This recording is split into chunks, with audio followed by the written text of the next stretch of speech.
Iran যুক্তরাষ্ট্রের মধ্যে যুদ্ধবিরতি চললেও থেমে নেই উত্তেজনা। দুই দেশের মধ্যে চলছে হুমকি পাল্টা হুমকি।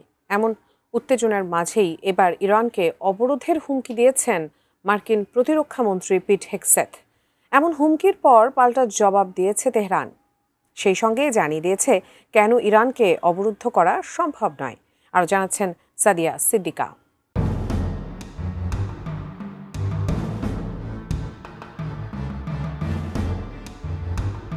মধ্যপ্রাচ্যে চলমান উত্তেজনার মাঝেই ইরানকে অর্থনৈতিক ও সামরিকভাবে কোণঠাসা করতে সমুদ্রপথ অবরোধের ইঙ্গিত দিয়েছিলেন মার্কিন প্রতিরক্ষা মন্ত্রী পিট হেগসেথ। তার এমন আগ্রাসী মন্তব্যের পর মধ্যপ্রাচ্যে নতুন করে উত্তেজনার ঢেউ ছড়িয়ে পড়ে। তবে মার্কিন প্রতিরক্ষা মন্ত্রীর এই অবরোধের বার্তাকে পাত্তাই দেয়নি ইরান। হেগসেথের হুমকির পাল্টা জবাবে রীতিমতো রণহুঙ্কার ছেড়েছেন ইরানের পার্লামেন্ট স্পিকার মোহাম্মদ বাঘের গালিবাফ। সামাজিক মাধ্যমে একটি মানচিত্র পোস্ট করে তিনি মার্কিন প্রতিরক্ষামন্ত্রীর সামরিক ও ভৌগোলিক জ্ঞান নিয়ে সরাসরি প্রশ্ন তোলেন। গালিবাফ স্পষ্টভাবে জানিয়ে দিয়েছেন, ইরানকে ব্লক করার চিন্তা করা কেবল অবাস্তবই নয়, বরং হাস্যকর।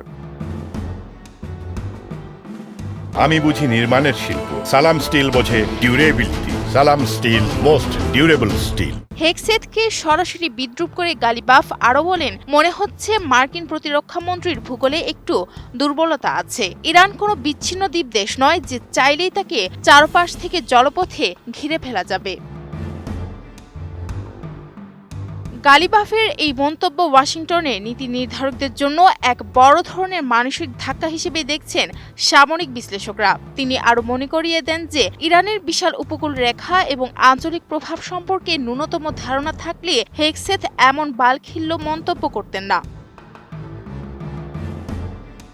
গালিবাফ তার মন্তব্যে অত্যন্ত কৌশলে বিশ্ব জ্বালানি রাজনীতির মূল কেন্দ্রবিন্দুটি সামনে নিয়ে এসেছেন। তিনি জোর দিয়ে বলেন, হরমুজ প্রণালী সহ এই অঞ্চলের গুরুত্বপূর্ণ নৌপথের নিয়ন্ত্রণ মূলত তেহরানের হাতেই। বিশ্ব জ্বালানি সরবরাহের লাইফলাইন হিসেবে পরিচিত এই রুটটি ব্যবহার করে বিশ্বে 1/3 জ্বালানি তেল পরিবাহিত হয়। গালিবাফের প্রচ্ছন্ন বার্তাটি পরিষ্কার, যদি ইরানকে অবরোধের চেষ্টা করা হয় তবে তেহরান এই লাইফলাইন বন্ধ করে দিতে দ্বিধা করবে না, যা বিশ্ব অর্থনীতিতে ধস নামানোর ক্ষমতা রাখে।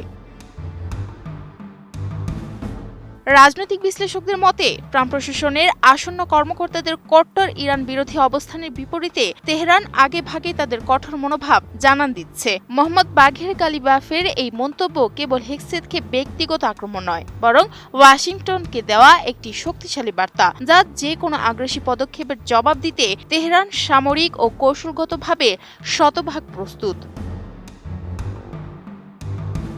Sadia Siddika, ATN news.